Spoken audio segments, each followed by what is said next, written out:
Oh, good morning. I'm small again today. How's everybody doing this morning? It's a wonderful Monday morning. Worst day of the week. Let's talk about what everyone's talking about right now, the controversy. Crystal Wilsey in Wisconsin, the Cinnabon worker who went insane and had her insane rant recorded and broadcast to the entire world. I think it relates to something we were actually talking about last week with President Trump and the governor and the use of the R word. But let's go ahead and play that. Your body makes you a better person. Okay, hold on one second. You see this a lot with conservative YouTube hosts. The whole let's see the whole body cam first. Let's look at the context. You know, what are we looking at here? We really do need to go back and figure out what the hell's going on, because why is this person recording Cinnabon employee? That in itself is weird. Why is that happening? And then why is this person, whoever they are, asking someone who's, let's take it one piece at a time. Why are they asking someone, do you think that sexualizing your body makes you a better person? Why are you saying that to a customer service employee? That's inappropriate. And I have a feeling that we're in the midst of a very, very inappropriate exchange already before Crystal Wilsey has even said anything. And it's possible she's already said some stuff. But why are you saying this to someone, particularly in Wisconsin, someone who's by Western standards very modestly dressed? This does not look like some kind of sexy looking for a hookup cinnamon bun employee. It doesn't look like she's there to do anything other than make cinnamon buns and work. So why is he saying, do you think sexualizing your body makes you a better person? The reason I bring this up right away is that we need to talk about the power dynamic that's in play.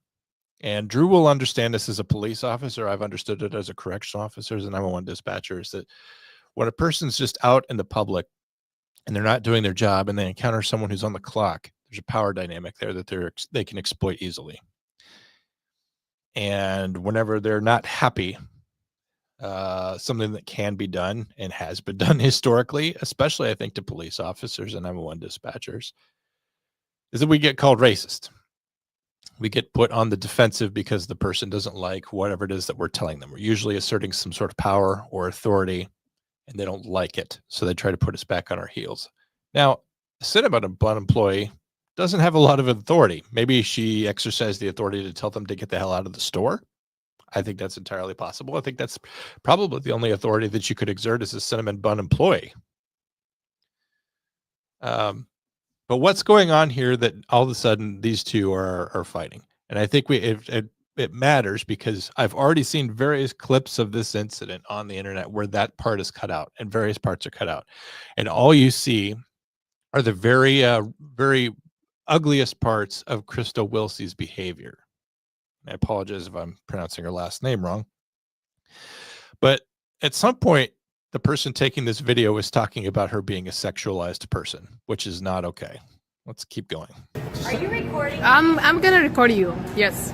Do you want me to throw water on you? Okay. It's threatening to assault them. Not okay.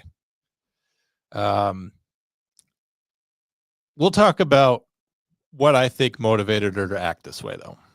I am racist. So idiot for And real. you are an Idiot. No, Okay, you can see that that's pretty bad. Why would she use that word, that powerful word, which she knows is going to cause a shitstorm? We have that lady over in Rochester, Minnesota, who got charged with disorderly conduct for calling a black guy at the park the N-word, and everyone completely ignored the fact that he's at the park without a child there, and he's a convicted sex offender because of the power of that word.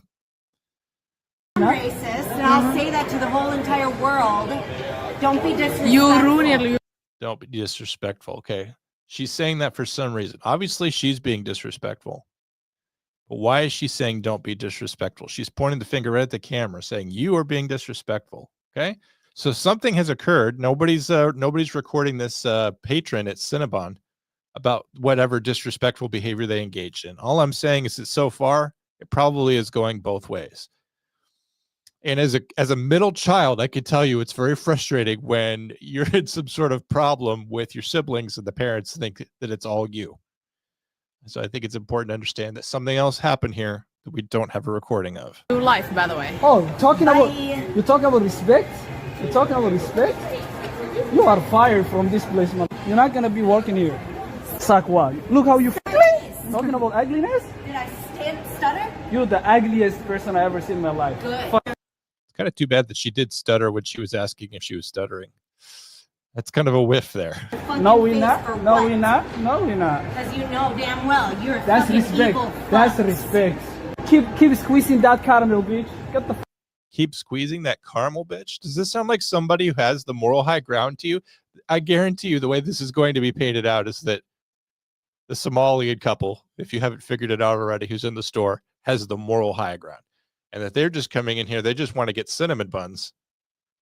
And this white lady is complete, goes off on them completely unprovoked, completely racist. But they're saying keep squeezing that caramel, bitch. Do you think that that's a respectful way to be? This guy's lecturing her on sexualizing her body, which has to do with the way that you present yourself, the way that you want to be seen by the world. It's about self-respect, commanding the respect of others, not to be too sexualized at your job. But he's saying, keep squeezing that caramel, bitch. Does this sound like somebody who actually cares about modest or appropriate behavior? He's as abusive as she is. Problem is that she used the N-word and there's no equivalent for him. fuck out of here. That was meant for you. Sexual. So, but why would people act this way? Because a couple years ago, we would have never seen this. Somebody counter that would say, well, but not everyone used to carry a camera with them all the time. I think this kind of goes back to what we were saying last week about Donald Trump and Tim Walz and the use of the R word. And Drew was in the comments with me, and he was saying that he was getting really sick and tired of that word being used on people, and he was getting sick of the First Amendment being evoked as a defense. And I kind of just met him at face value saying, well, you know, what is the First Amendment for? The First Amendment is only for ugly speech. In case in point, I'm reading comments on Instagram and elsewhere, which is perfect for my mental health on a day like today, saying this woman ought to be jailed. Jailed for what?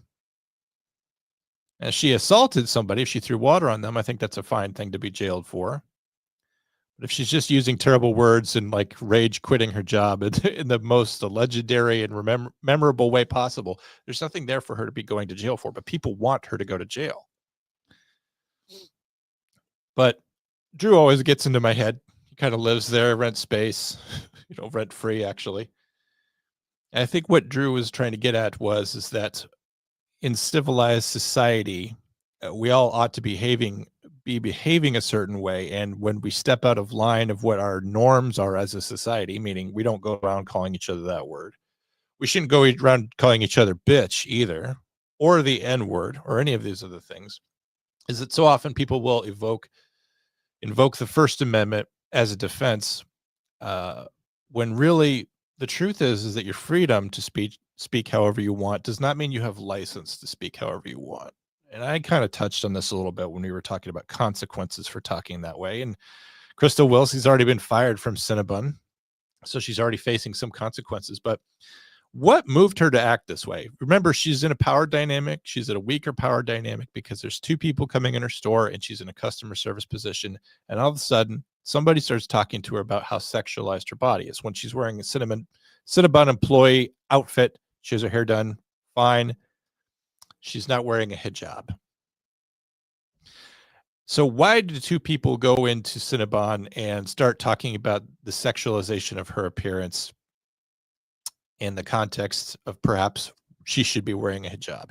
Do you think anybody in this country wants to be told? Do you think any woman in this country wants to be told that she ought to bustle herself up in a hijab because she shouldn't be so sexualized? That's nobody's business how she's dressing. Now, we in this country, we have a standard for what constitutes professional dress, what constitutes sexualized dress. And it's not a standard that Somalians or a lot of people in the Eastern world agree with, but that's our culture.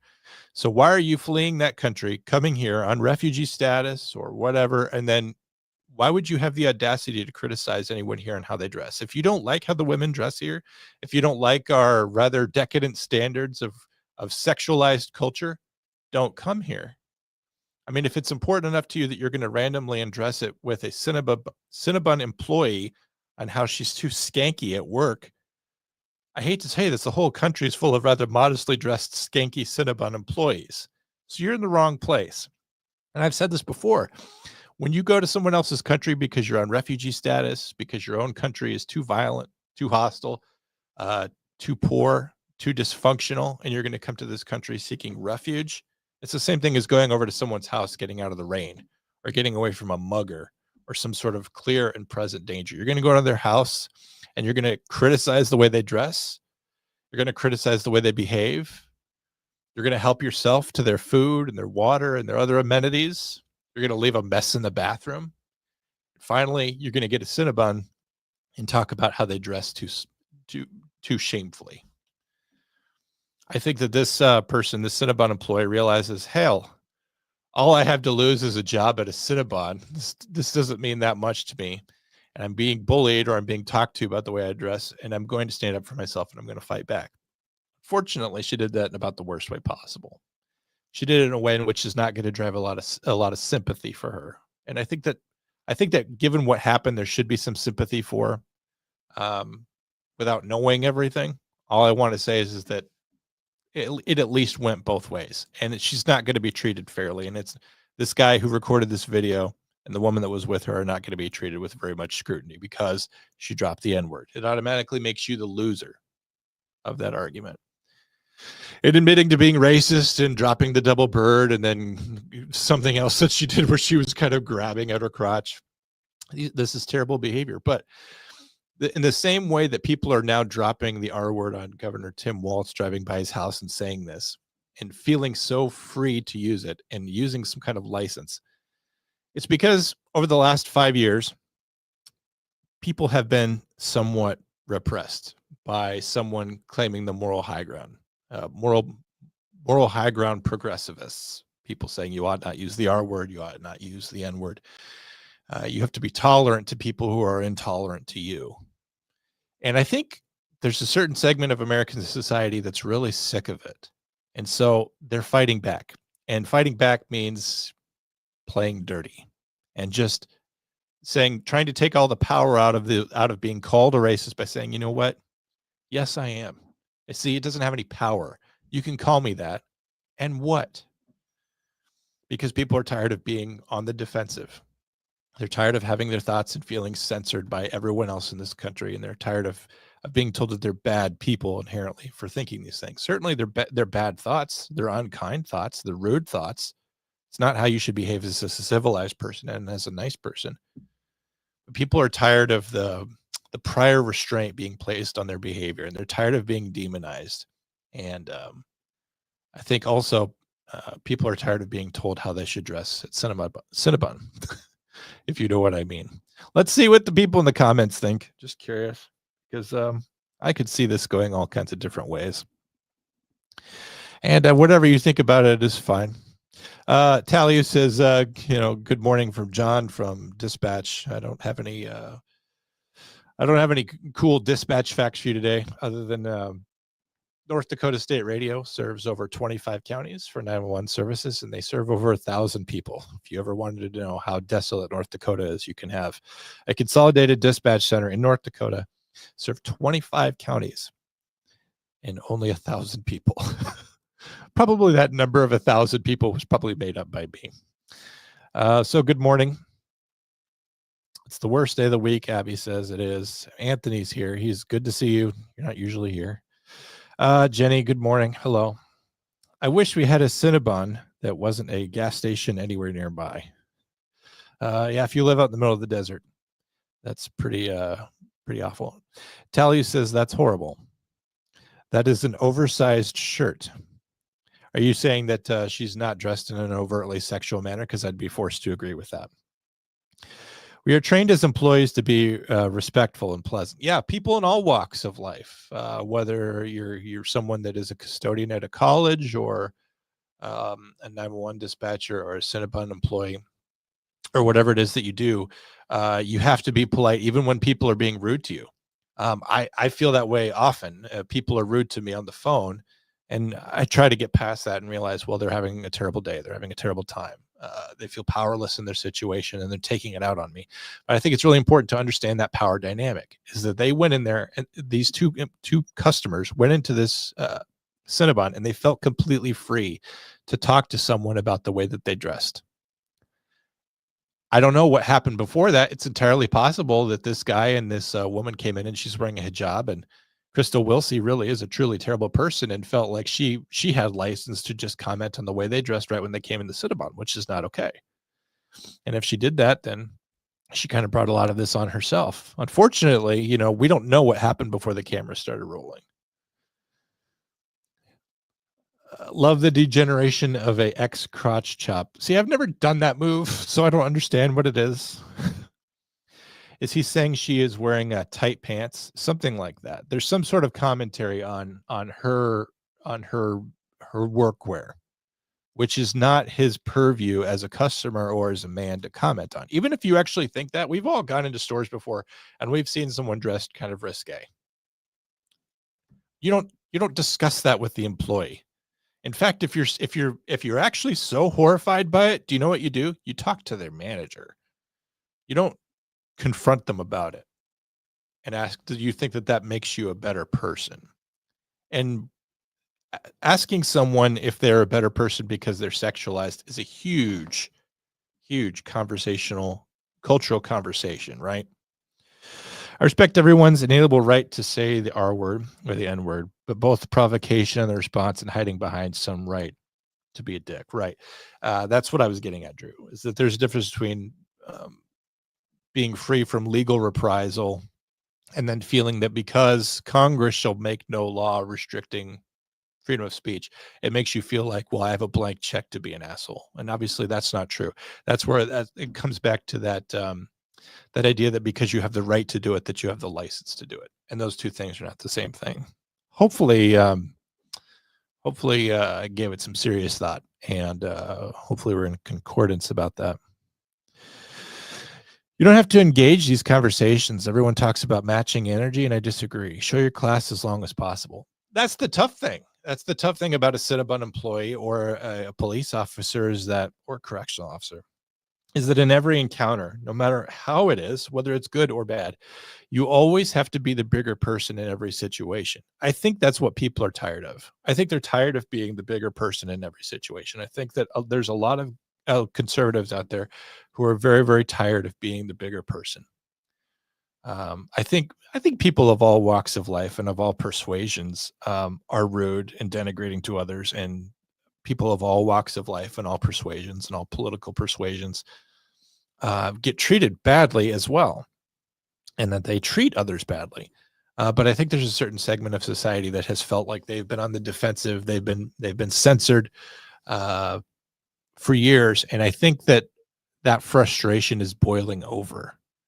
Because how else can you explain this kind of behavior? I don't think that Crystal has gone through her walk in life talking this way to people. I don't think she got a job at Cinnabon if this is who she really is and this is how she carries herself. I think she got a point of maximum frustration and said, "Fuck it, I don't care. I am everything you say I am, and I don't care." I think she was pushing back. I think she's tired of the petty grievances and the innate power that people of aggrieved status, of victim status, of minority status have. They feel like they can go around and push around white people because they know that in any public relations situation, the white people are going to lose. I know that in Minnesota recently, there was a group of fraudsters, scammers. Who knows what persuasion they were, but they were extorting money from a school district, and they told the school district in Minnesota, if you don't pay us the money, we're going to file a lawsuit against you, and we're going to paint you as quite the group of racists in the media when this all comes out. And the school district paid them off. I mean, the worst thing that you can be called, and the thing that requires the least amount of proof, is being a racist. I've said that for years. Being a racist is the worst thing you can be, and it requires the least amount of proof. And people are going around using that as a weapon. And what do you do if you're a white person? You don't have any You don't have any recourse. You don't have any defense to that other than to say, after many, many years of being wrongfully accused of being a racist, other than to say, so what? To take away the power of being called a racist. I think that's why she's saying I am racist, and I'll tell it to the whole world. I think it's because she's tired of being called that. She probably wasn't behaving that way either earlier in the day or earlier in life, but she's tired of it. She's tired of just being accused that, because it's the ultimate trump card being played by anybody who's a person of color. And I could see why she would be sick of it. All of this could be wrong. For next week, it'll probably come out that this is the worst human being and that she always behaves this way. Who knows? And the employee could have said something like, if you're uncomfortable with my dress, you may want to go to another store. Yeah, you're 100% right. There's a professional way of dealing with it. But then, where does all that emotion come from? Where did all that energy come from?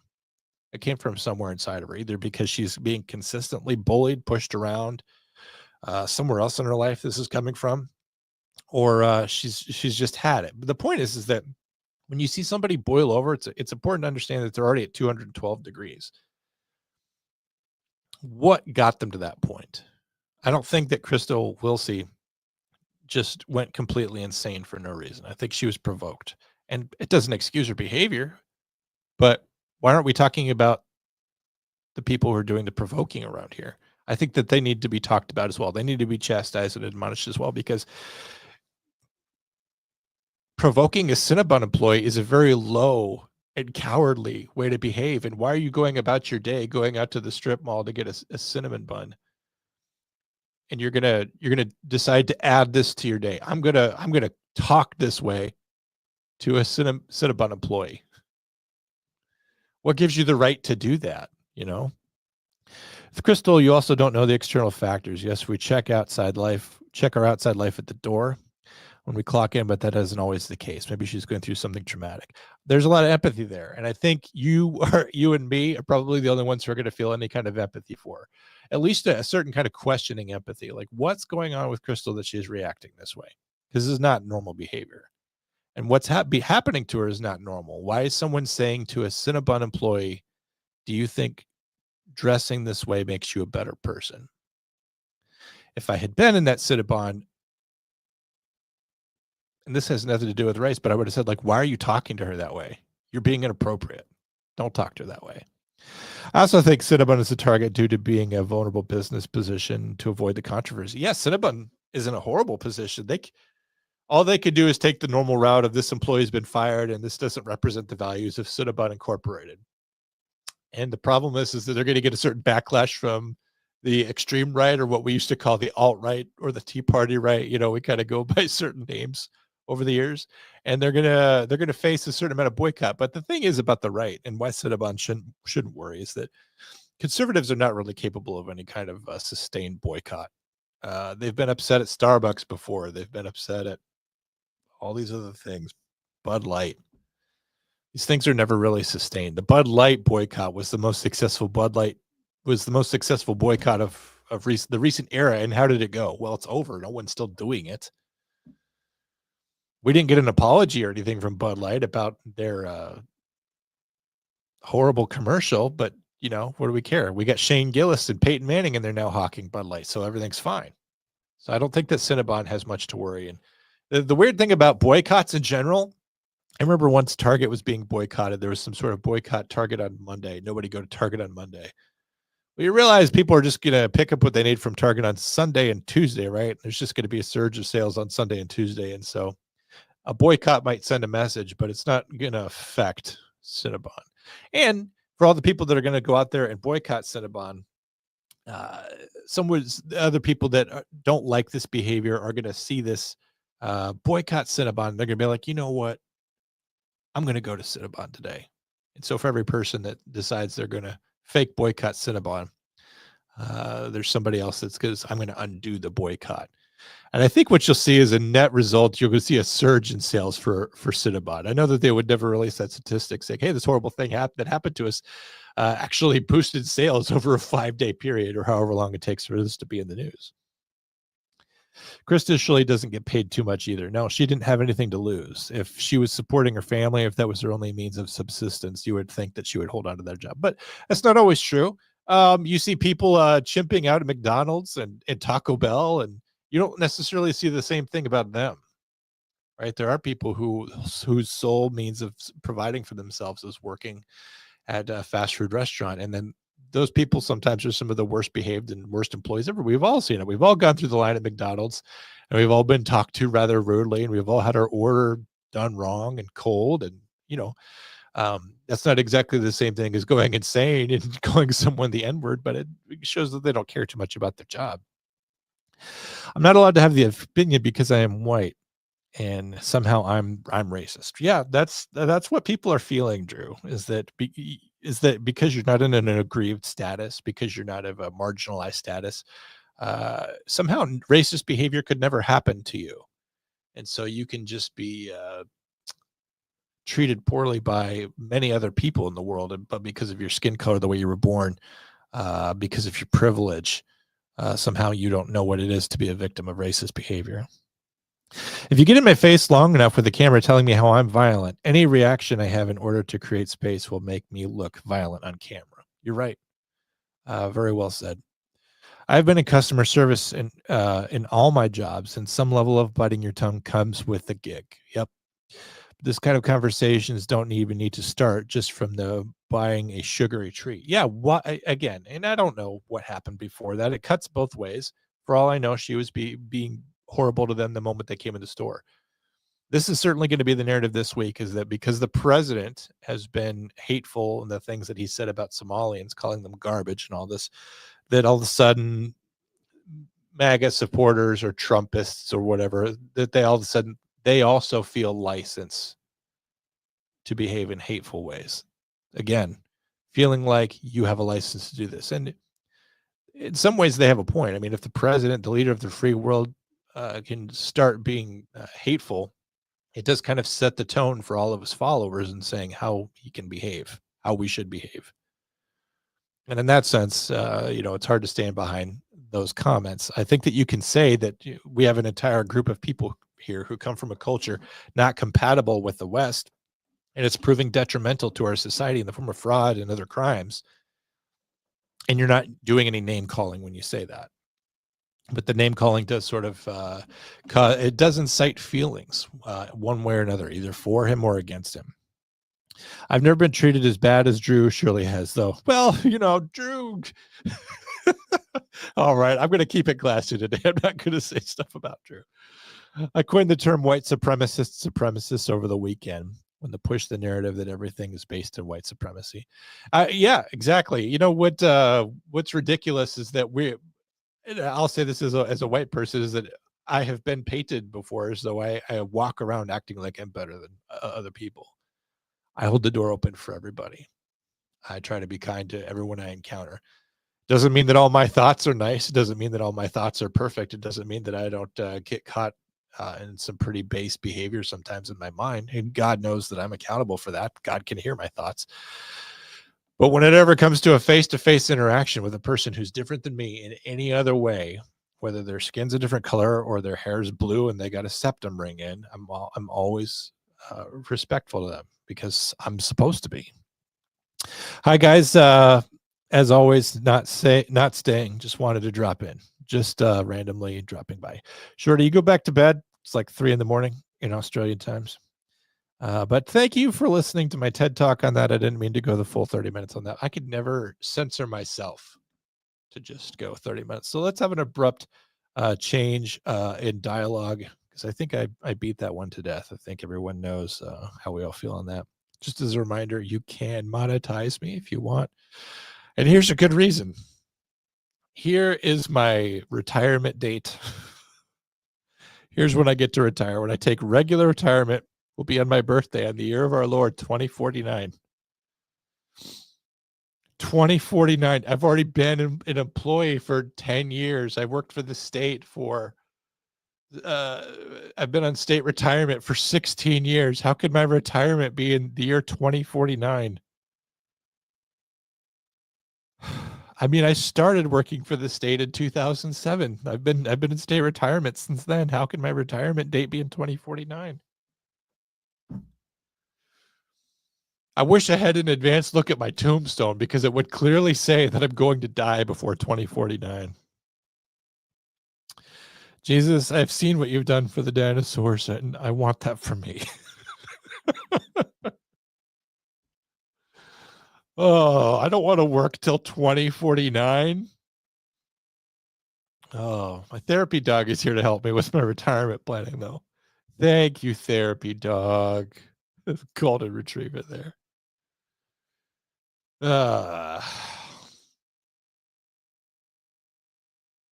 do thirds when I suck. So you're in constant pain, then. Oh, this is almost as bad as the dentist when he said, "This is going to hurt." You're no one's first choice.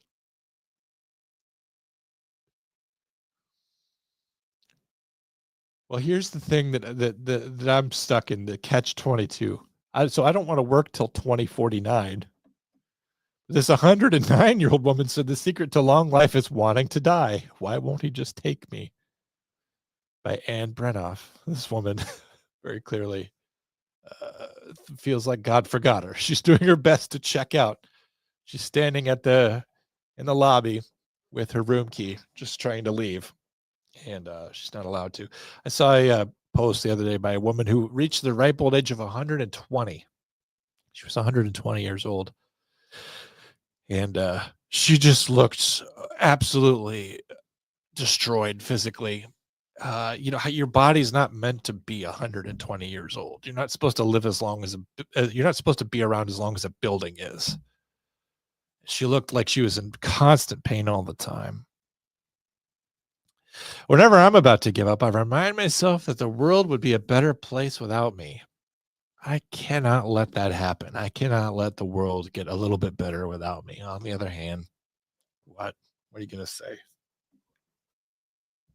Pikachu, use Thunderbolt. TM24. Me getting out of bed every Monday morning, and frankly, every other day of the week, I'm awake. Please respect my privacy during this difficult time.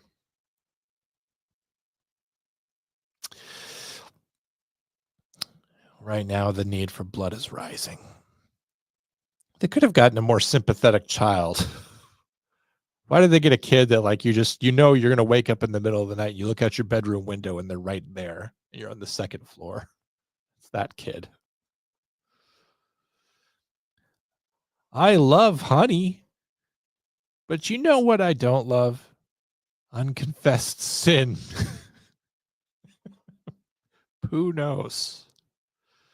More so than James, John, or any of those other guys. He knows what you've been up to. It's not good. A weighted blanket, it's not enough. I need to be hydraulically pressed. You guys watch those channels? I'm sure we all have it. I think the whole, like, being in it crushed by a hydraulic press is something that comes up in everyone's algorithm. I think it's just such satisfying and generic content that any platform will feed you the hydraulic press content at some point. You're like, this usually is good for a couple clicks. You want to watch all the way through, right? Like, in an algorithmic sense, it's perfect content because they'll show you something interesting. It's like a can or something, and it's being crushed. So it's like you need to stay and watch 3 more seconds just to see what happens to the can. And then it's satisfying, right? You get that little surge of dopamine. Like, oh, that was cool. And all of a sudden they're showing you something even better to be crushed. And you're like, well, I have to stay and watch that. 3 more seconds. Very minimal time investment, perfect endorphins. Just a little lemon squeeze, lemon twist of endorphins, and you see something cool being crushed. And so all of a sudden you get to the end of the reel, and it's just like, well, damn, I just watched 90 seconds of things getting crushed. I think that's what we need to do, Drew. We need to somehow convert 911 and police conversations into the hydraulic press of algorithmic perfection. So go ahead and figure that out. That'll be good for us. Getting escorted out of the gun show for rating them based on mouthfeel. I was having a funny conversation with a buddy last night who's a patrol sergeant. And he said what I could be my true self with. And we were having we were talking some rather dark jokes last night. It was very liberating. I would say them on the air here, but I don't think that you guys would appreciate it. I'm just trying to have a nice time despite knowing facts and information. Yeah, that's what I'm trying to do. One of the tough things about doing the show, and this is something I was going to just talk about today instead of the whole Cinnabon controversy, is like how demoralizing it is to be constantly chasing perpetually fugitive success, which can't even really be defined because there's always a larger number. And so I spent a lot of time cutting and dropping reels for this channel last week and the week before. I spent a lot of time and effort and energy on it. And I saw a surge in viewership. I was seeing reels that would sometimes get 1,000 views and shorts that would give 600, 700 views. And it's like far outpacing like what's going on other channels. But it doesn't translate to anything. Nobody's seeing those reels, even the ones that they're commenting, and they're not coming and subscribing. There's no conversion between someone who casually sees me talking in a short and then becomes a subscriber. So what the hell is the point of pouring all that effort and energy into that short form of content? If monetizing the channel so that I can receive some sort of money is the point, then I mean, other than just chasing view hours, which you have to have like 1 million view hours on and by showing shorts, all of which are less than 30 seconds. Good luck on that. Sorry for the sudden display of the rainbow flag there. Sometimes my camera is trying to keep me politically correct. But it's just so demoralizing. And I understand that YouTube has to make it a grind. They have to make it a hill you have to climb and conquer. They've got to make it Mount Everest, because the only reason why everyone uses YouTube and everyone loves YouTube and it's on everyone's phone all the time, and it's a place where millennials are going for content as opposed to, say, Netflix or some other streaming service, is because the stuff that you find on YouTube, once your algorithm's established, it's usually pretty high quality stuff. You see things that are, the production value is really excellent. And if it's not, you don't stay watching it. And so YouTube tries to keep down and keep out all the creators, the petty little shitty creators out there who are making crappy content like me. And so unless you truly are special, you can't get over that hill. And I think that's something I'm realizing, that it has nothing to do with cool graphics. It has nothing to do with a cool theme song. It has everything to do with me. And I know a lot of podcasters of various qualities, but I don't know any podcasters who are truly successful by some sort of universal standard. They're successful by a standard they set for themselves, their personal best that they have achieved. But I also know a lot of podcasters who have sort of come down a lot in the world, and they refuse to accept the fact that they're not coming back. And why is that? Well, it's because they're not very good. And so I came to a realization the other day that I'm not very good, and that is okay. And I'm never going to be successful. So I can enjoy doing this a lot more if I don't spin my wheels trying. I'm going to get frustrated and quit if I try to do that. So I tried to make a little run for it with this channel just to see what I could accomplish. And I learned some things, but I'm just not special enough. I'm not good enough. When I watch the podcasts that I watch and that I enjoy, all I can think of is I'm not on that level. I don't have that level of insight. I don't have that level of banter. I don't have that level of research. I don't have that. I'm not there, and I won't ever be there. So this is me giving up, and that's okay. Anyway, unless we figure out the whole hydraulic press thing. That would be great, Drew, if you could figure that out. Just chilling. My brain, hey, guess what? What? Sudden, overwhelming sadness. That's what. Oh, come on, man. Yep. It's that time of year. And, when I'm depressed, there's only one thing to do about it. Lean into it hard. What you do with being sad by listening to sad music. I was at the gym yesterday and just going through every sad song in my repertoire that I have collected. I should call it maybe more of a collection or whatever. And I'm just doing intermittent running, which I hate. Like the only way I'm going to get through this is if I actually throw on a track that is somewhat motivational, and it motivated me to complete a mile and a half of that misery. Jesus, this song is good. Plays 400 times in a row until all the emotion is squeezed from it forever. That's better. Now, who else wants to try to make me feel something? Man, there's about 6, 7, 8 songs I listen to just on repeat.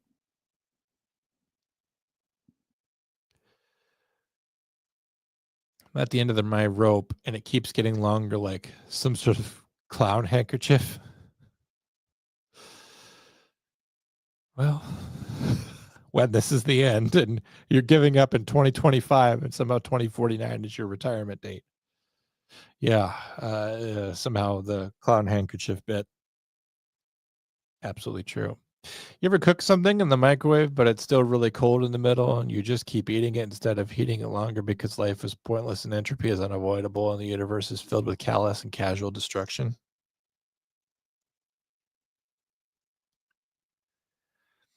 It's amazing how everyday life presents you with so much opportunities to contemplate the meaninglessness of it all.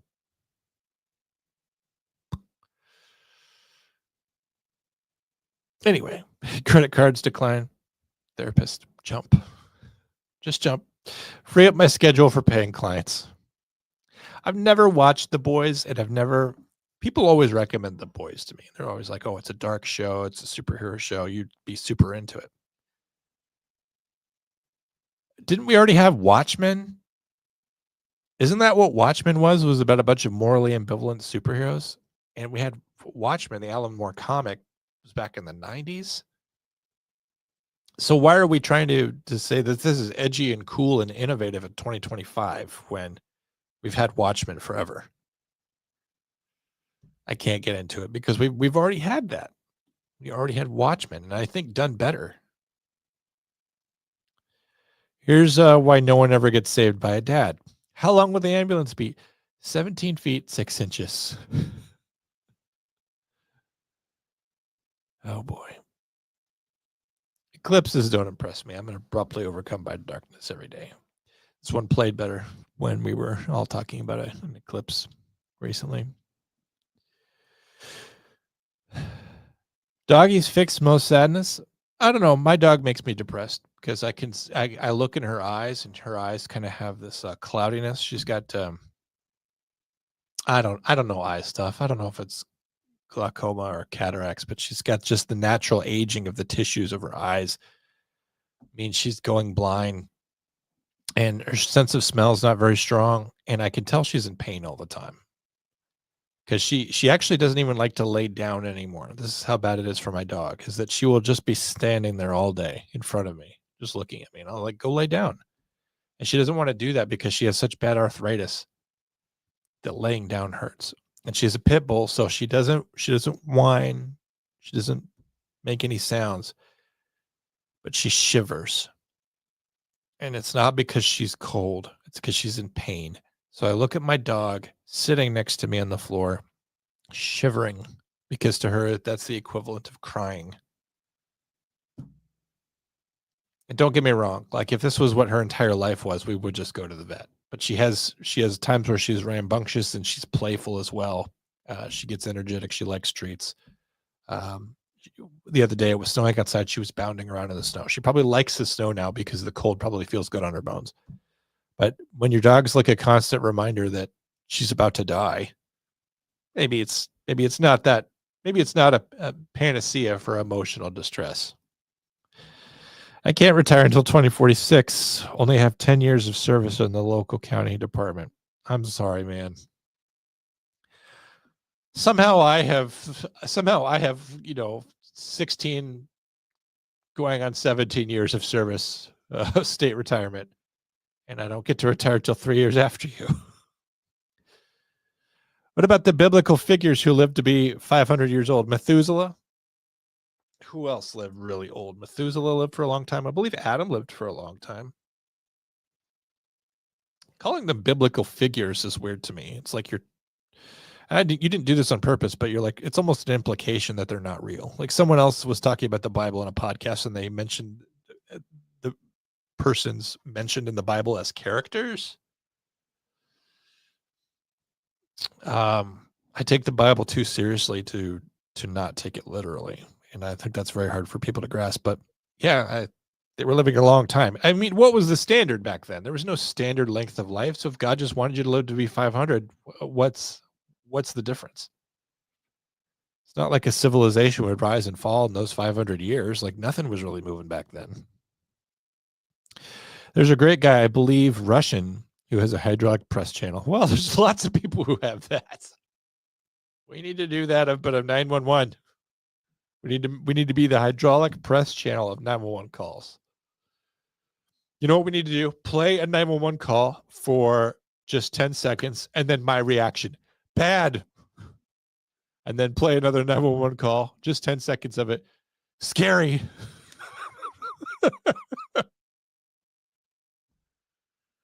Oof. John, I always enjoy your content. You know that. I think you're very good. Well, that's just your opinion, man. If I didn't find you interesting, I wouldn't listen. Always a fan here. I know I have some people who like me. There's 10 people here today. I've been doing this 3 years, and I've collected 10 people. And I collected you all in year 1. So Inadequate John is better than most podcast hosts. Is it because I'm not fake? Because I'm not putting on a show? That's the other thing I hate too, is like when I'm being too performative. And I do that anytime I'm talking about a subject I don't really care about. I don't care about a lot of subjects, so I guess I'm just going to be me and settle with the fact that I, as me, am never going to be much of anything. You were John's level, and we all enjoy you the way that you're doing. This is not to get some kind of sympathy or praise. It's me just reckoning with the fact that I should not be trying to be a normal YouTube channel. I tried it. Drew would say something about how I self-sabotage, or someone else might criticize a lack of ambition. But what it is it's an authentic experience. I hate the performance of it all. And don't get me wrong, I'm very dramatic. At least that part's authentic to me, but trying to get on here every single week and discussing the rage bait and defending Donald Trump or criticizing him and going after what's algorithmically trending drives me nuts. The only reason I let off the show talking about Crystal Wilsey is because I already wanted to talk about, following up from last week, Donald Trump and Tim Walz and the use of the R word and what Drew told me, because rather than having a conversation about it in which I talk about it for 40 minutes and then move on, I was still thinking about it. Well, I'm still thinking about it. It's still on my mind. If it's something I spend a lot of time thinking about, that's what I would call enriched content, right? Because at least I have something I've thought about, it, something I could share. But if I'm just Googling what's happening right now, and then, regardless of feeling strongly about it or not, having a 40-minute take about it, I just can't do that. My Spotify Wrapped told me I listened to one song 633 times this year. My Spotify Wrapped, well, I'll mention that in a few seconds. John, The Boys is sort of meh. Yeah. I like Watchmen and The Boys. Yeah, you can have both. I'm not saying that you're not allowed to have both. I'm just saying I don't get the point of The Boys when we already had The Watchmen. Life is about learning to me, trying to create art, something that challenges me. Trust me, I've spent most of my life alone thinking about the meaning of it all. Have you been lonely, or have you been in solitude, though? I don't think there's anything wrong with being alone.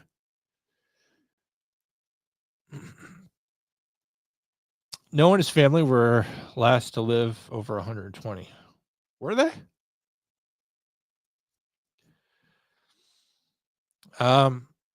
I'm not questioning you. I just want to know, like, if that's literally in Genesis.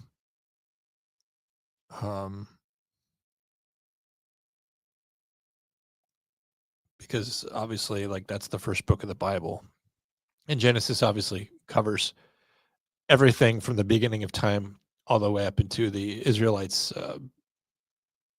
leaving Egypt. So it's a huge swath of time. So when you say, like, oh well, all the people that lived to be, have these excessively long lifespans, it was all in the book of Genesis. Doesn't really say anything. I'm kind of prompting, like, oh really, you sure that it was one of the prophets or one of the judges or one of the kings didn't live a very long time? We don't know. It had that King David didn't live to be a very long time or something. And the truth is, I don't think we have exact figures for those sorts of things. The chronology is not necessarily there in the Bible for longevity, but I just wonder, like, if there is specific mention of someone else after Noah. And I don't know either way. Just take the compliment, bud.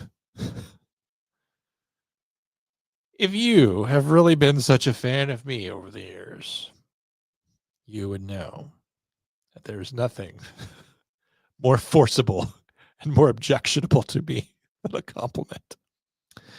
One of the reasons you haven't done anything is the performative aspect, but you or Jonathan is what we need. Maybe. Are there enough sad podcasters out there? You're right, that could be my niche. However, I've been doing that for 3 years, and I have 8 people watching me now. So I think there's a certain truth in that. People don't want to be brought down. There's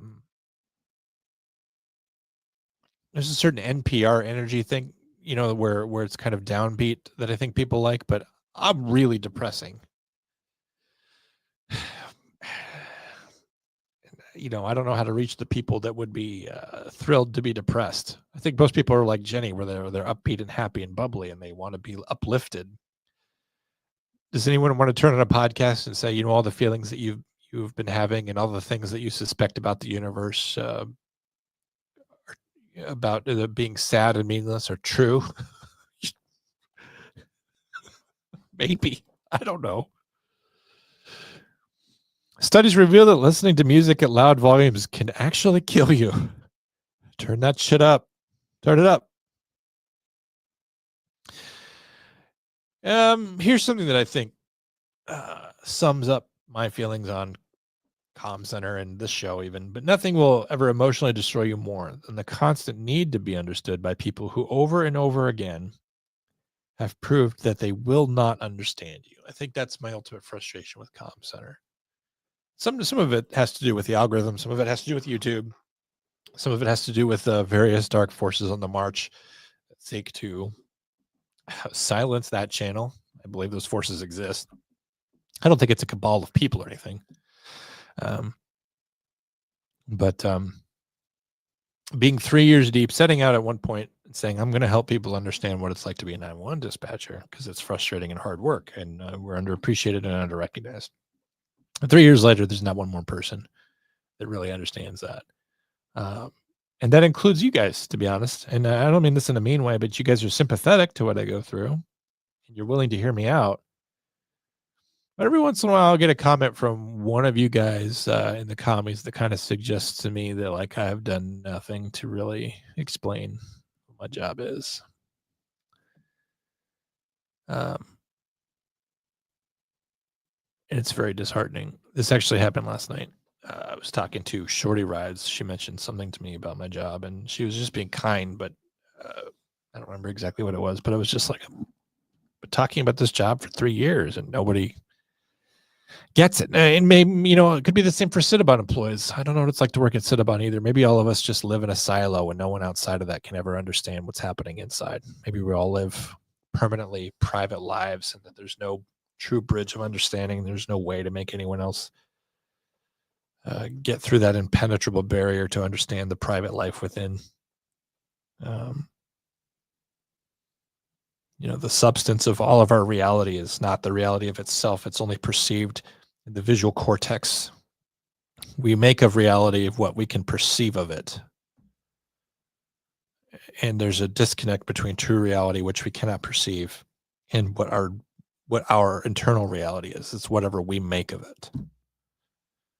And so since each of us has our own internal reality that can't be perceived by other people, we can never really truly be known in that way because we have no common frame of perception to share. So in that way, each of us will always be alone.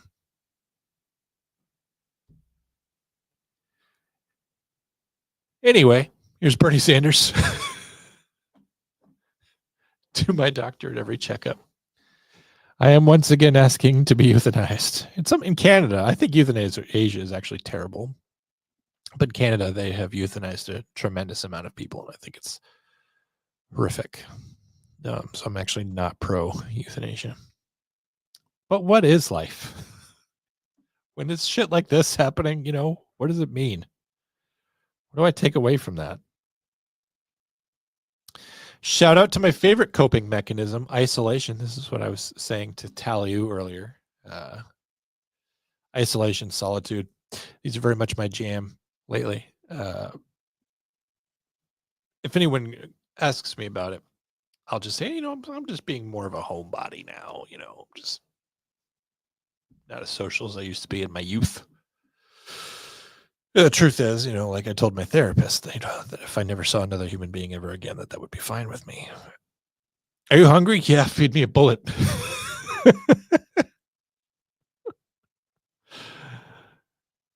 That was one of the jokes made last night. The patrol sergeant, he was talking about how much he likes to gamble on football games. He plays DraftKings, even small bets he does, but fantasy football. And we were already having a dark line of conversation. And I said, do you know what my favorite game is? And he's like, oh, Russian roulette. I'm just like, yes, because there's only a 6% chance of actually losing. And the joke, of course, is that the odds are not 6%. It's 1 in 6. But anyway, did you know your lower back hurts because you probably deserve it, you piece of shit? Yeah, you're being punished. Biblically speaking, it's kind of true. We were in the garden, we were having a good time, and we had everything we needed, and it was all provided for us, and we had nothing but free time. And we were in a close communal relationship with the God that created us in the heavens and the earth. And we said, that's not enough for us. And so God's like, well, fine, get out of here. You're going to have pain all the time. You're going to have to toil all your lives because this is the only thing that can keep you in line. Maybe we can distract you from sinning by having pain in your back and pain in your neck sometimes. Welcome to middle age. No one tells you that rigor mortis starts while you're alive. I didn't think it would. Honestly, when I was a young person, when I was 20, I heard about pain, right? I saw Aspercreme commercials during the prices, right? I knew at some point elderly people felt pain, discomfort, geriatrics. I did not know that started like in your 30s. And I haven't even been an athlete. It's not like I wore my body down from running or rock climbing or contact sports. Now I'm 41 and it's just like, I'm not in constant pain, but I'm in frequent pain. And I had no idea it would start in my 40s. And I should have. Problem was that my mom complained about being in pain all the time, and she always attributed it to a car accident she'd been in at some point. But my mom was always a fucking whiner too. And so I just figured that, because she complained so often, I perceived her as a complainer, not as someone who's in pain. Someone who constantly needed pills and all this. She never drank booze. I wish she had, because I don't think it would have made the situation any worse, and it might have helped her to fall asleep at least. But no, when you're in your 40s, there's pain and you are stiff.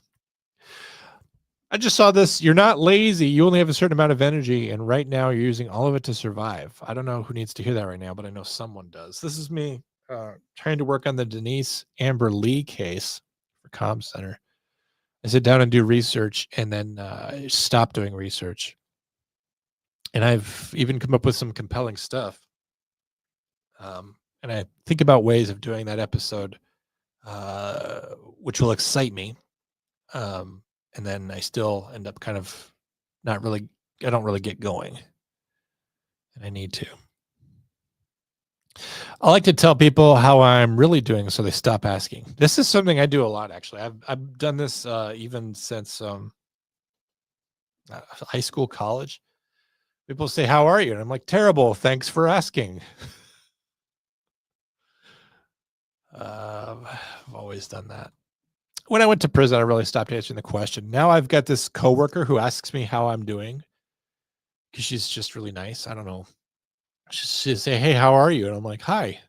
And because when I worked in the prison, when someone asks you how you're doing, you never answer that. You never say, "I'm good" or "I'm bad" or whatever, because if you really are bad and you're saying you're good, like they can perceive that as a lie. Or if you're doing bad and you say you're bad, well, then you've just tipped something of yourself to an inmate. So I always just say hi. It's like an alternative deflective greeting. And it's one of the ways in which I have been institutionalized. Something else I do, I was in the grocery store the other day and I saw that my boots were untied. And I've got real big long laces on these boots because they're the kind that lace up all along the ankles.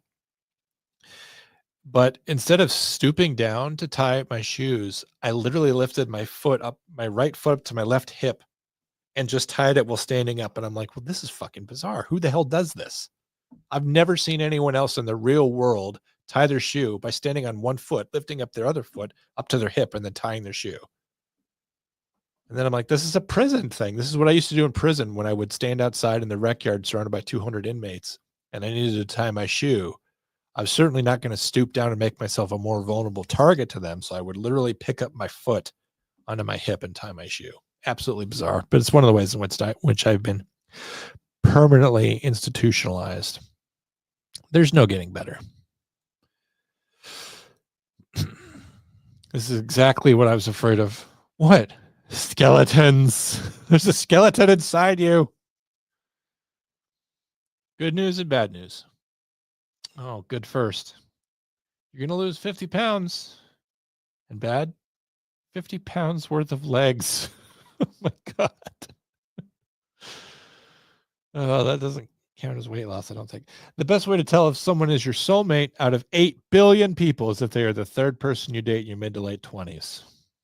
Or first person. When someone doesn't want to hang out with me, it's usually because of social atomization. Systemic factors are to blame, most likely. Yeah, it's all about the change in our culture of being a front porch-based society to being a back porch-based one.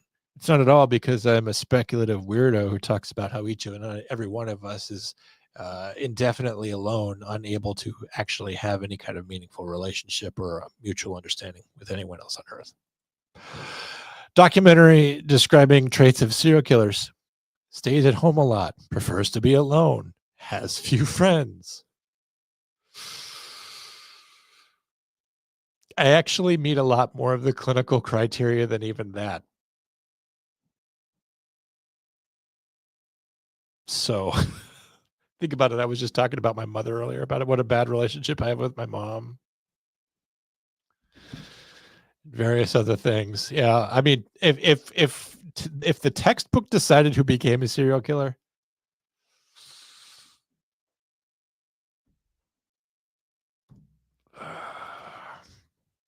fun fact, bees like flowers, which means if you give a girl a flower and she likes them, it's because she's a bunch of bees in disguise. Nice try, bee swarm. You have been dumped. Would your 12-year-old self be proud of who you are now? I'm not here to impress a mentally ill child. I think I would be proud of myself because I'm living a very childish life. Because I got my Nintendo up here and I got all my stuff and my TVs and my cool coaster and I have an inordinate amount of toys. For someone who's not a toy collector, I'm looking around in my office. What the fuck? I have a lot of toys in here. I don't know why. I don't buy toys. Whenever I see a toy, I'm like, there's this cool action figure the other day. And I'm like, I'm not buying that. That's a waste of money. So why do I have all this crap? How did this happen? The truth is I'm not ready to accept the fact that I've spent 40 years failing sometimes to resist the temptation to buy something I don't need. And that it's just been enough time for me to accumulate a lot of crap, even if I'm only giving into that temptation 1% of the time. That's how long I've been alive. That a failure rate of 1% still results in me having a room full of stuff that I don't want or need. Oh boy. So many odometers on my life. Here's proof that the texting and driving thing is completely overblown. Look at this. So let's go back to the original data, right? You can look at all kinds of inflammatory data now. You can look at all kinds of data that is really meant to provoke stricter laws. People are always begging for change, begging for laws to restrict their freedom. The thing that doesn't make sense about texting and driving is that if people don't want that, if that really is the consensus that no one should text and drive, why do we need a law for it? We only need a law because there's a significant number of people, and I would argue a great many, who love texting and driving. It's easy, it's fun, and it makes driving more challenging, certainly more interesting. But let's go back to the original data. Texting and driving all the way back in 1960. This is the first year that they actually recorded those statistics, and you'll see from sea to shining sea, 1960, not a single fatality. Just keep that in mind that some of the statistics you're showing more recent might be skewed. You better hope this email finds you before I do, you son of a bitch. I wish I could send vaguely threatening emails. The problem is that no one at my job has a sense of humor at all. You sent them this, and then you're just going to go straight up to HR. And so I try very hard just not to engage. The 4 horsemen of home defense. Do you want to do this with your Roomba? By the way, I would just want to say, for the sake of it, I know I won't get believed, but sometimes I have ideas that later become popularized by people who do a better job of manifesting that, whether it's in a meme or whatever. One such idea was the remote controlled mobilized firearm that you could take an RC truck, one of those really nice ones, because RC trucks were huge when I was a kid. I don't know if they still are. But then you get like some sort of robotic actuator on there, and then you could drive around, and you've essentially got a little mobile tank, a little drone or whatever. I had that idea even as a very, very young man. You could say 20 years ago, to be safe. Here you got a Roomba with a 9mm or similar firearm attached. Another one with what looks like a mine, a Claymore mine on the top. Another one with a chainsaw, which is an electric chainsaw, so it's safe to use in the home. It's not going to fill up the home with dangerous gases. It's something that's okay to have around your kids. And then the last one is a syringe full of AIDS. And of course, it has to have the little tag that says AIDS on it. Otherwise, you don't know what it is. It's just a syringe. Like, oh, you don't want that one. That one would give you a little poke. But nope, it's AIDS. It's deadly. What about this? What about Listerine that just has a nice charred oak barrel whiskey flavor, aged 8 years? What would you say to some Jack Daniels flavored Listerine? Might be tempted to just swallow it instead of spit it out. How many calories are there in uranium? 200 billion calories in a single gram. Can you imagine that, ingesting 200 billion calories? I mean, ingesting a gram of uranium is obviously going to kill you. I'm just trying to contemplate just from a caloric standpoint. And I guess it doesn't matter because your body can't metabolize uranium anyway. It's not like you can metabolize those 200 billion calories. But what would that do to you if you could metabolize it? Wouldn't you just explode? Isn't 200 billion calories an explosion? I think that it is. So now we have 2 good reasons not to eat uranium. Smoking off-brand cigarettes rolled by a child in cities you wouldn't go to with a gun. That's the American dream. That's what we all want. I already said that. We have mastered particle physics. We can build a supercomputer that fits in your hand. But every time I squeeze a bottle of mustard, it farts water all over my bread. What the fuck, science? Can we please come up with a mustard that can maintain its status as a homogenized suspension? I shouldn't have to rehomogenize mustard. This is America. Why am I spending time rehomogenizing mustard? I should have a person that does that. If science can't do it, there ought to be a person on hand to rehomogenize my mustard. If I don't have time to heat up a hot dog, why the hell does anyone think that I have the time to homogenize my own mustard? People aren't thinking, and that's what pisses me off. Rude, thoughtless behavior. America has spent so much fucking money saving Matt Damon. Even though he blows. Matt Damon, okay, wow. Yeah, saving him from the far side of the galaxy was a big one. Big waste of energy there. If you watch that movie about Dr. Mann being rescued, he is unaccountably the worst person. He literally sent a signal to Earth saying that the planet he was on was habitable, even though it wasn't, just so that someone would come and fucking pick him up. He was that afraid to die. He didn't care that the energy spent that should be spent on saving the human race from destruction would be misspent on saving his lousy life. He's a ridiculous character. For extra cash, consider robbing sex offenders. Their address is easy to find and they can't own guns. Doesn't mean they don't own guns, just so you know. Modern problems require modern solutions. What's funny is that sex offenders are actually often preyed upon by scammers, fraudsters, extortion artists. They'll call them up and say, if you don't give me this money, I'm going to tell the local sheriff that you are in violation of your sex offender registration compliance. And those people tend to get very, very afraid. There's a power dynamic there, just like the Cinnabon employee. They're very weak to that sort of coercion. And do you feel bad for them? I don't know. Let's go through the comments, and by the time I catch up to you, maybe you'll have an employee about whether or not that's okay or not. You see that people do not want to be brought down right after sitting, intentionally listen to the music to bring yourself down and said, are the people like me? I don't know. It's fine. I want to believe that I'm unique, that I'm the only one that's this weird. It has a place sometimes that you want to hurt and it feels better. Yeah, because you're exploring your feelings, I guess. The reason I like John's podcast is because I like to hear other opinions and it gives me a chance to question my own thoughts. Yeah. I've been making you question too many things lately. I don't need to change your mind or anything. Fully aware of your feelings and compliments, and I still mean it. She's not sorry.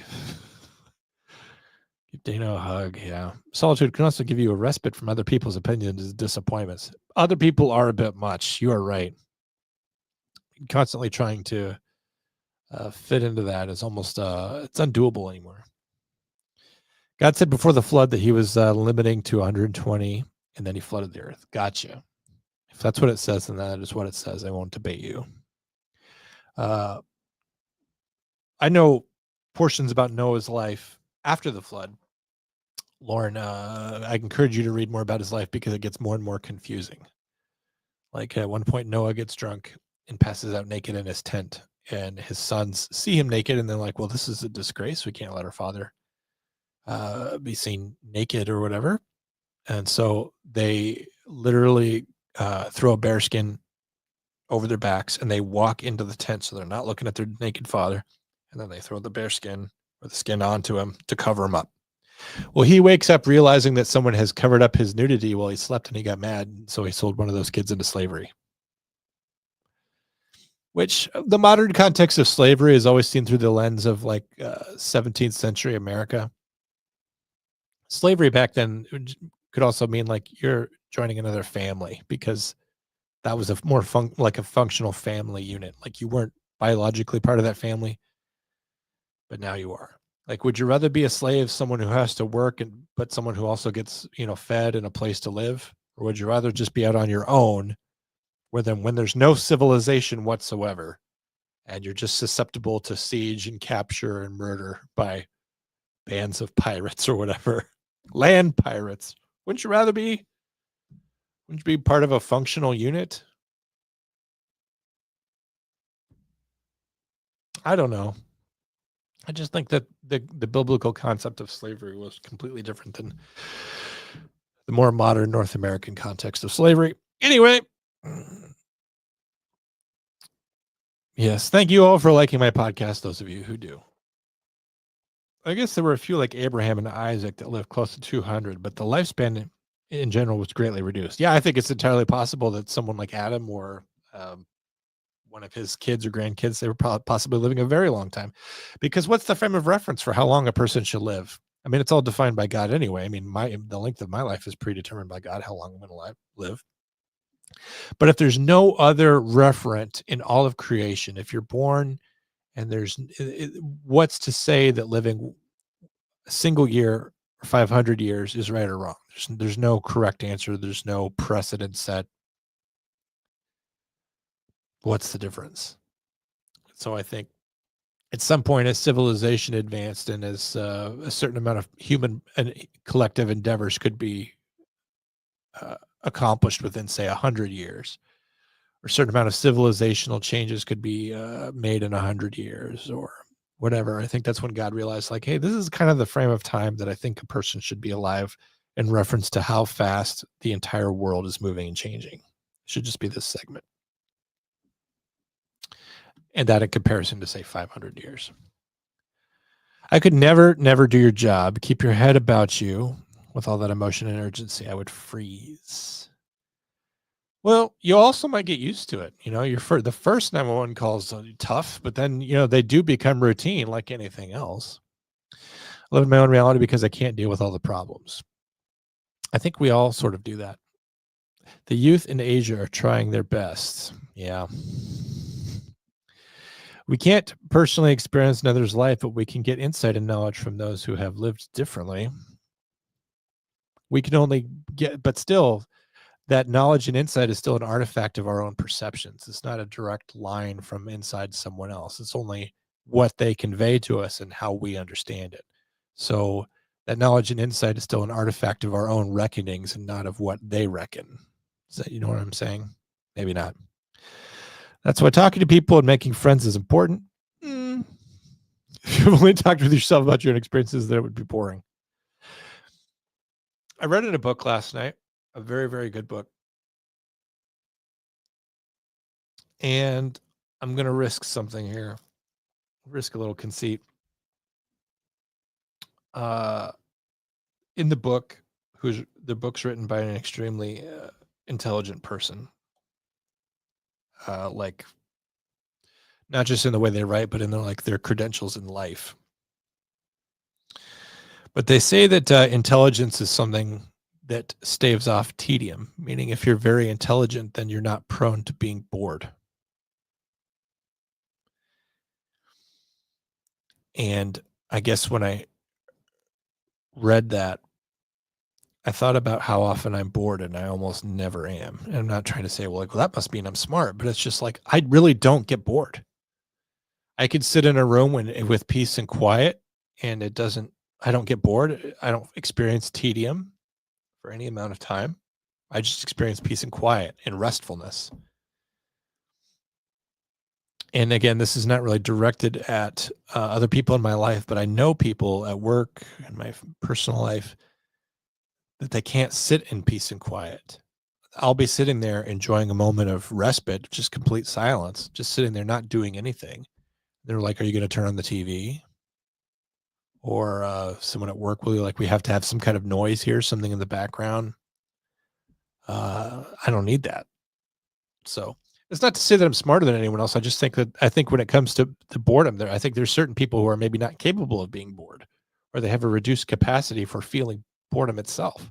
And I think that's an interesting concept. You can correlate it to intelligence if you want, but I think it's also just possible that there's people out there that never feel bored.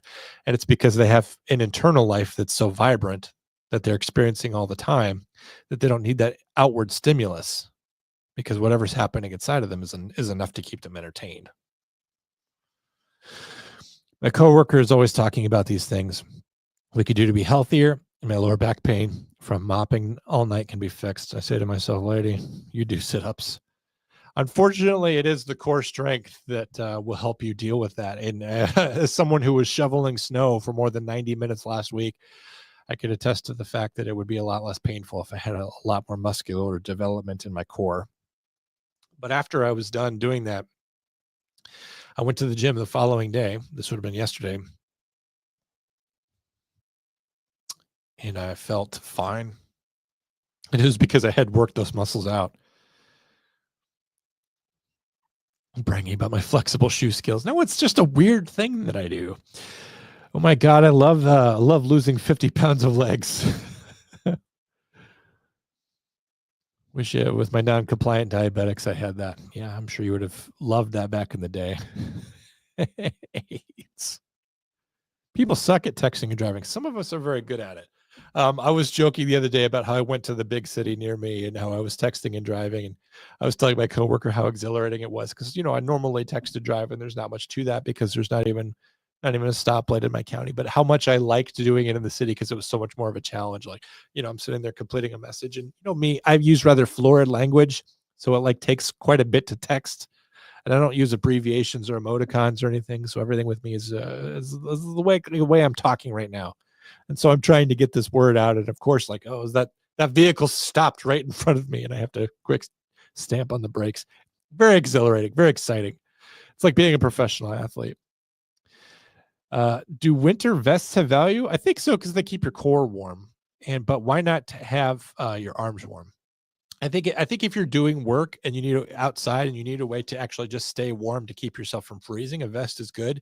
But if you're doing work, you actually also need to vent heat from your body so that you don't overheat. So it's about just getting that balance. I think otherwise a winter vest has no value unless you're working outside. If you could text and maintain driving at the same time, you weren't texting, then text away. I do think some of us have the capacity for that level of multitasking, to be honest with you. And that's going to be a very, very unpopular take because how do you qualify for that? Like, I'm somebody that's doing two things at all times, all the time. Like if I'm at work as a 911 dispatcher, I think this is why I excel, is because multitasking and keeping track of multiple things going on at once is something that's easy for me. And in that same way, the same way I can do two things well at the same time at my job, I mean, you hope that I can. You hope I'm a good multitasker, then why can't I multitask while I'm driving? The problem is that people who are bad at multitasking are also doing it. I never see anyone with the Beatles now. I have two places to go: home or the gym. Groceries are delivered. Yeah, you're always at home now. I think that's bad for you, but that's very, very good for me. Just a vest that has feathers. You guys are all just talking about vests now. And what you wear, 3/4 zips and all that. I didn't see Dogma, actually. I thought Saving Private Ryan was a stretch in terms of loss of life. Right, except it was based on the Sullivans, which actually happened, though. And they actually mentioned the Sullivans at the start of the movie. I mean, that in a sense, the movie is based on a very real concept that all the Ryan boys went off to war, all the members of this family, and all the rest had died. That literally happened with the Sullivans. The Sullivan family, literally all of them died.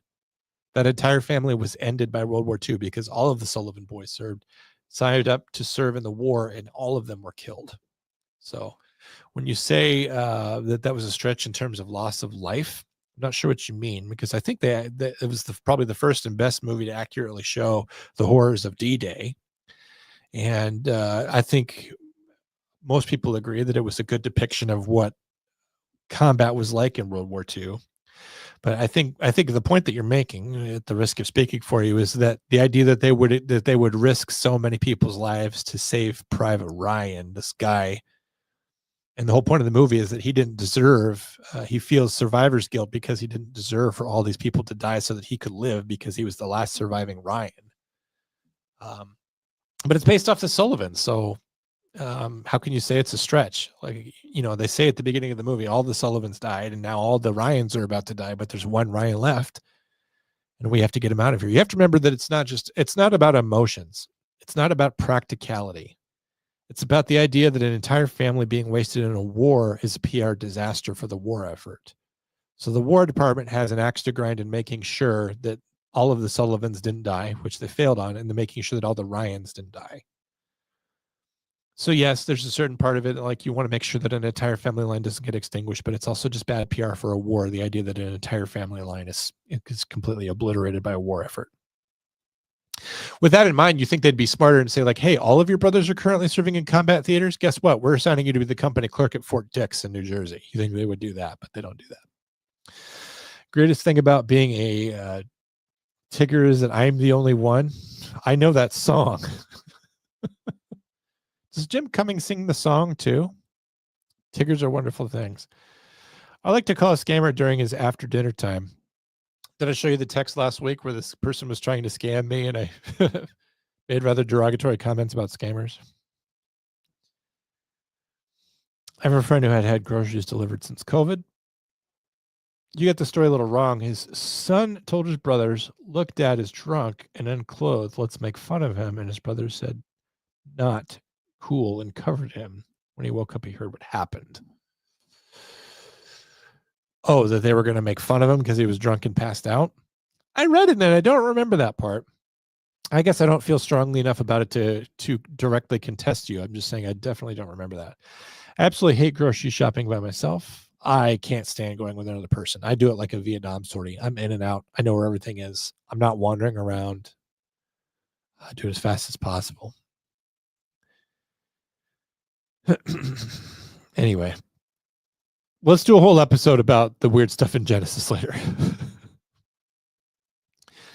Jonathan is turning texting, driving into a skill challenge, real life video game. It kind of feels that way sometimes. Some of the things you are reflecting on have probably been knowledge you have gained from others. Well, I mean, isn't that the only way that knowledge can be transmitted is from other people? But it doesn't mean that the thing that you know is what they were transmitting. We do have reckoning from our own, don't we? I don't know. I mean, that you made a fairly good point.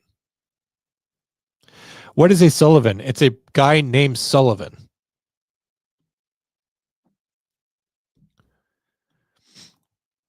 Retarded is an action or thoughts, but not your general state of being. There are families in Iowa with all the boys that were in World War II and they all came back alive. Yeah, you would have 5 boys that would go off and then they all came home. The Sullivans were a special case. And I think the point is that the Ryans were a special case as well, or they were trying to prevent it from being a special case. All right, let's finish this show. Everyone's sick of it. Everyone's tired of I stand correct. We're getting there. When the slightest thing goes wrong at work, I'm getting fucking drunk today. By the way, I always go to work with the best of intention. I'm like, I'm going to have a positive attitude today. And then something happens. Like, I should go to work with a positive attitude. But how can I possibly have the expectation that everything's going to go well when my job is dealing with emergencies? My job is to deal with and clean up problems. It's going to go bad. That's the whole point of my job. When I look at everyone else's Spotify rap list, I didn't have much on my Spotify this year. I took, according to Spotify, I took a real big year off of music, I guess. I've been listening to a lot of books, but what little music there was just kind of the stuff that I listened to on my long drive home at night. And so it really didn't say anything about me and who I've been thinking about the past year. I also I will be watching a lot of YouTube, listening to YouTube over the last year. Asking the pharmacy for their best pill. Give me your best pill. Whichever one it is, I want it. I want it to be 5 pounds. I want it right now. Your opponent moves any piece. The worthless, dumb, fucking idiot losers gambit. If I had a time machine, I would go back and warn O.J. Simpson that someone was about to murder his wife. I was when I was in Virginia a couple months ago in October. I was at the Woodrow Wilson birthplace in Stanton, Virginia, and they have a little museum there. And I was with a friend of mine, and I was casually discussing World War II, just because the Treaty of Versailles and all this plays into World War II and the League of Nations and the United Nations, everything that goes on with Woodrow Wilson has a lot to do with what would eventually happen in World War II. And so I'm making this throwaway comment about how, like, if I would go back in time to World War II, I would kill FDR. And she's just like, FDR, like she had like a very strong visceral reaction to that. It was wonderful. A lot of people that I spend time with now are very used to me. Just they can tell when I'm teeing up to a joke because they spend so much time listening to me and talking to me. I can't catch them off guard anymore. I can't surprise them with like a random left turn in a conversation. Hanging out with her was fun. Because I could say, because obviously she's expecting me to say, go back in time and kill the guy with the cute mustache over in Germany. And I said, I'm going to kill FDR. She goes, kill FDR. She like had a strong reaction to it. It was fun. This goes out to my poor sister who gave up on watching this podcast. She's sickened by me and my repulsive behavior, and she disagrees with me for all time. But she used to send me memes, and I'm 50 memes ahead of her and everyone else. And now I will always be 50 memes ahead of her. Science says your dog isn't really that special. Science can catch these hands. My dog is special. Now, let's go out on a highly political note. I saved all the horrible political memes for the end because I honestly thought I wouldn't get political at all today. But two black dudes get married. How do you decide which one is going to leave the kids? Yeah, one of them's going to get stuck with them. That's not fair. I don't like seeing that picture. Also, let's keep track of this fascism with this scorecard. Who wants to control the schools? Who wants to control healthcare?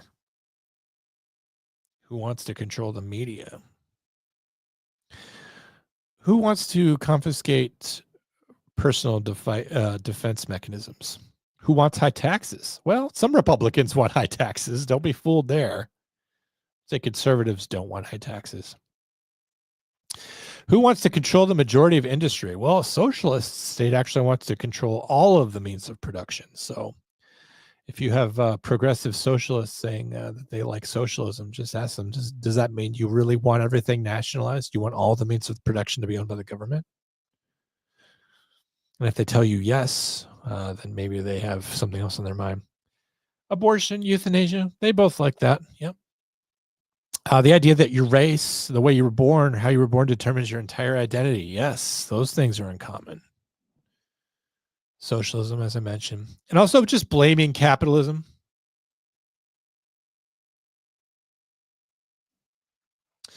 Historically, I also would have said like having a grudge against the Israeli state, but I think people on the right are taking up that as well. The prosecution makes a compelling argument, but have you considered this? Puts up middle finger. Oh, yeah? You think that you saw me there on that day committing that crime? Well, get a load of this.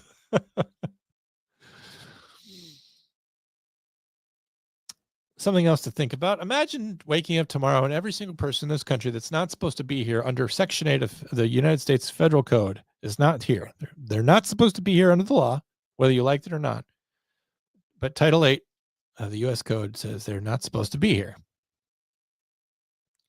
Your housing crisis is fixed because prices will crash 40 to 50% because all of a sudden you have a lot more houses available on the market. As supply increases, that cost is going to go down because they're no longer a hot commodity. It's easy to find a house, so there's a lot more competition for selling houses. So the prices come down. Traffic gets better. You obviously have far fewer people driving cars, no more traffic jams, or seriously reduced traffic jams. Schools and hospitals, all the kids that are supposed to be there all of a sudden have a good ratio between the students and the teacher because there's not kids there that don't need to be there or shouldn't be there.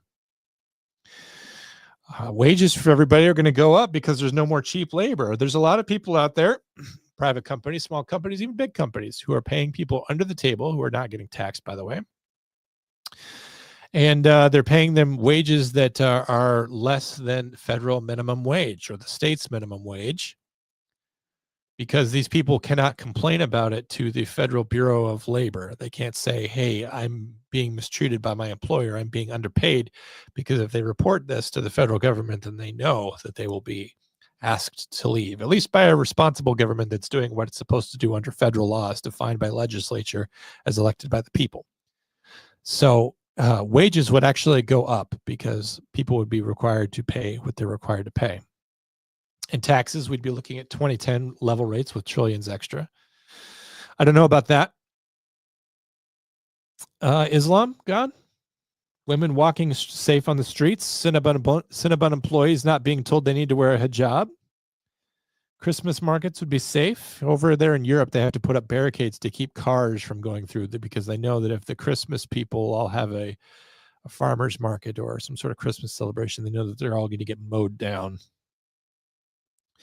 And no more Vaseline for those poor abused goat anuses. Poor little guys. And you'd feel like you got a $100,000 raise and moved to paradise, but in the same country. And all the appeals for not deporting people are all emotional appeals, which I don't think that's how you should run a country. I don't think you should run a country based off of pure sentimentality. I'm not saying we shouldn't have humanity in us, but I think we need to be adults. I think we need to make adult decisions. The same guy, Joey, says, I often think about the Concorde. Remember the Concorde jet? I remember one of them crashed and they grounded all the other Concordes forever. We used to be a serious, disciplined, advanced society that actually built things. Supersonic jets, moon landings, real progress. We used to do things. We didn't import Somali people. I kind of do resent the quotation marks here, or any third world garbage.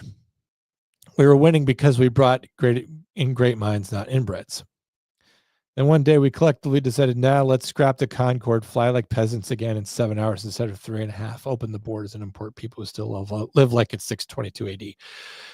Again, there's some rhetoric in there that's not very nice, but he makes an excellent point. If we're bringing in people who live like it's the Stone Age, then what is that going to do? What's the dilutive effect it's going to have on our overall society when all of a sudden you're looking at an appreciable fraction, or perhaps even one day a majority of people whose highest aspiration is fraud or poor workmanship or an inability to maintain infrastructure, all of the problems that you have in Somalia, whatever those are, the problems that they're fleeing are all caused by the people there. So when you bring those people here and they become a substantive majority, aren't you going to have those same problems? There's no magic soil. Somalia is not a terrible place because of where it's located on Earth. It's because of the people who are there. If you swapped out all the people in Somalia with all the people in Norway and vice versa, Norway would become a shithole and Somalia would prosper, because it has everything to do with the people, the caliber of people who are there. And for some reason, we want that swap to happen with the United States of America. I love being out of my comfort zone, and it is personal. It is necessary for my personal development. Yes, that's me telling me that. And final meme of the day, which was originally in reference to the fact that I quit YouTube and I'm giving up. Seriously, just walk away. If it makes you miserable and it isn't paying off, there's no shame in stopping. So why do I continue to do this? Why am I still going? I appreciate a quitter. I'm not being funny. You should quit things when you don't like them and they're not helpful to you. I think there's a time and a place for quitting. I don't think that, if you're fighting for or trying to achieve some great ideal or some success for yourself or for someone that you love or for your country or for humanity, you should obviously keep fighting. But if all of your toil is for no reason and it's not for any kind of greater, even abstract ideal, then why are you doing it? What's the great noble purpose of me continuing to be a YouTuber? I'm not doing anything noble here. Just consuming electricity and paying for StreamYard and paying for Spotify creators and paying for Adobe Premiere and paying for hardware such as this microphone and these headphones, and I'm not accomplishing anything. So perhaps it's time to throw in the towel. All right, used to have to trick myself into thinking I was getting paid to work out. Yeah, gosh, if only I could trick myself into that. You guys are all just discussing exercising. I saw it in multiple places. You may have sent it to me, but I also saw it elsewhere. Apparently, the racist Cinnabon worker previously got fired from Taco Bell for fat shaming people. At least that's what a woman on local cafe said. Wanker Tanker, I don't know if you're still here. Just be careful, because right now, particularly at this early stage of looking into who she is, people are going to be saying all kinds of things that are not verifiable. This is right now is the peak moment of people just pulling shit out of their ass. I'm not saying that she didn't get fired from Taco Bell for fat shaming. Could have happened, but we don't know. And how are you actually going to figure that out? Unless you literally have a document from HR Taco Bell saying that's what happened, I think that's all speculative at best. It may even be true, but it's still speculative. And anyway, I don't know you, and I don't know if you're continuing to watch the show all the way through the end, so I don't know if you ever got to this comment, but thank you for commenting if so. All right, guys. I highly doubt that anyone who was watching the content at the beginning is staying through to the talk about how we can never know each other and get all the way to the end and all the sad shit. So, all right, guys. I think that's the end of the show. Everyone's just talking about your stuff anyway. Go join a Discord. That way you can all talk to each other. You don't have to involve me. I think that's possibly the best way to do it.